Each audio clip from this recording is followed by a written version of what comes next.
Hello students, welcome in Science Cosmos and our today's topic is role of thrombocytes in blood coagulation. तो सबसे पहले thrombocytes क्या होता है, इसके लिए हम एक और वर्ड यूज़ कर सकते हैं, डेट इज़ प्लेटलेट्स.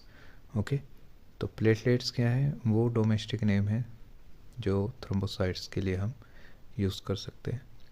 तो सबसे पहले आपको ध्यान रखना है जो प्लेटलेट्स होती हैं या थ्रोम्बोसाइट्स होते हैं उनका ब्लड कोएगुलेशन में क्या रोल होता है वो हम जानेंगे. और कोएगुलेशन क्या होता है, कोएगुलेशन रिप्रेजेंट क्लोट. आपको याद रखना है कि जब टिश्यू इंजर्ड होता है या ब्लड वेजल्स इंजर्ड होते हैं तो उसमें से जो ब्लड है वो रिलीज़ होता है.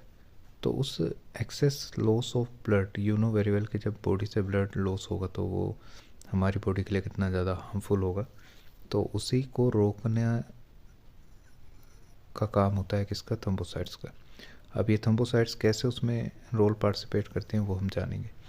तो सबसे पहले आपको ध्यान रखना है कि चाहे वो इंजर्ड टिश्यू हो या फिर ब्लड वेजल्स, ठीक है. तो इंजर्ड टिश्यू या ब्लड वेजल्स दोनों में से, ठीक है, एक केमिकल रिलीज़ होता है जिसका नाम होता है थ्रोम्बोप्लास्टिन. यहाँ पर आप देख सकते हैं कि थ्रोम्बोप्लास्टिन जो है वो रिलीज़ हुआ है कहाँ से, इंजर्ड टिश्यू से, या फिर अगर जो ब्लड वेजल्स रप्चर्ड होती हैं, ठीक है, तो वहाँ पर फिर ब्लड पार्टिसिपेट करता है. और ब्लड का कौन सा पार्ट पार्टिसिपेट करता है, प्लेटलेट्स. और प्लेटलेट्स जो हैं वो रिलीज़ करते हैं एक स्पेशल फैक्टर जिसको हम प्लेटलेट फैक्टर 3 कहते हैं, that is also called platelet thromboplastin. तो यहाँ पे जो थ्रोम्बोप्लास्टिन है वो दो टाइप का है, एक टिश्यू थ्रोम्बोप्लास्टिन और एक प्लेटलेट्स थ्रोम्बोप्लास्टिन जो ब्लड वेजल्स के रप्चर्ड होने पर रिलीज़ हुआ है. अब ये थ्रोम्बोप्लास्टिन कन्वर्ट हो जाएगा किस में, एक अनदर एंजाइम है जिसका नाम होगा prothrombinase. Okay, as you can see prothrombinase in the presence of calcium. आपको याद रखना है कि इसमें कैल्शियम का बहुत बड़ा रोल होता है और इन द प्रेजेंस ऑफ प्रोटीन. तो जब कैल्शियम और प्रोटीन की प्रेजेंस में जो हमारा थ्रोम्बोप्लास्टिन है वो किस में कन्वर्ट होता है, प्रोथ्रोम्बिनेज में. That represent first step of coagulation. तो ये जो पहला स्टेप आप देख सकते हैं ये फर्स्ट स्टेप है. तो फर्स्ट स्टेप में क्या हुआ, थ्रोम्बोप्लास्टिन जो है in the presence of calcium and protein it converted into prothrombinase as you can see. ये प्रोथ्रोम्बिनेज जो होता है इसके दो फंक्शन आपको याद रखने हैं. ओके, पहला फंक्शन होता है इनएक्टिवेशन ऑफ हेपरिन. ये हेपरिन को इनएक्टिवेट करता है.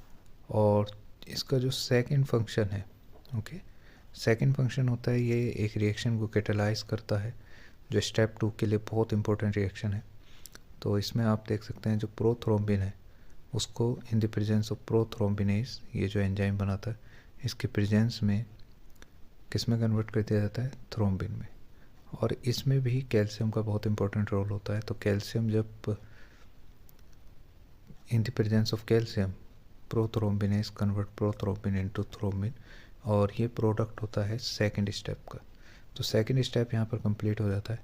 अब ये जो थ्रोम्बिन एंजाइम बना है ये पार्टिसिपेट करेगा एक दूसरी रिएक्शन में, या जो नेक्स्ट स्टेप है कोएगुलेशन का, डेट इज स्टेप 3.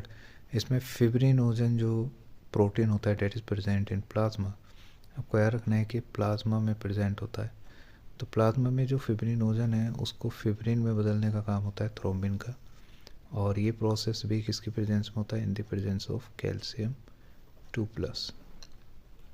तो इस तरीके से देखा जाए तो जो फिब्रिन होता है ये उस पॉइंट पर एक वेव लाइक स्ट्रक्चर बनाता है जहाँ पर ब्लड लॉस हो रहा है, ठीक है.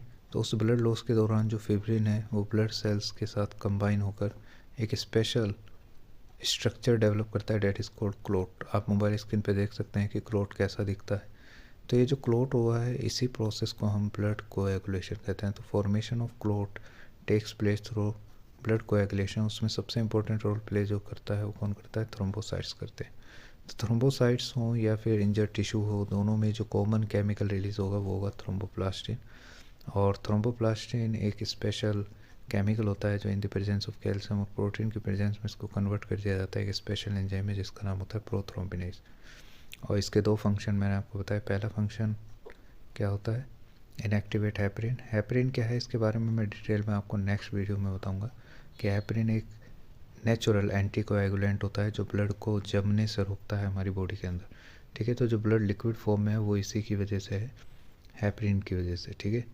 और प्रोथ्रोम्बिनेज पार्टिसिपेट करता है इन सेकंड स्टेप, जिसमें प्रोथ्रोम्बिन को कन्वर्ट कर देता है किसमें, थ्रोम्बिन में, बाय यूजिंग कैल्शियम, ठीक है, in the presence of calcium. और जो थ्रोम्बिन है वो थर्ड स्टेप में पार्टिसिपेट करता है, जहाँ पर एक स्पेशल प्रोटीन होता है जो ब्लड प्लाज्मा में प्रेजेंट होता है, ठीक है, जिसको हम फिब्रिनोजन कहते हैं, और इससे फिब्रिन डेवलप होता है। फिब्रिन एक फाइबर लाइक एक्टिव फॉर्म होती है फिब्रिनोजन की, जो ब्लड सेल्स के साथ कंबाइन होकर एक स्पेशल स्ट्रक्चर डेवलप करती है, डेट इज़ कॉल्ड क्लोट।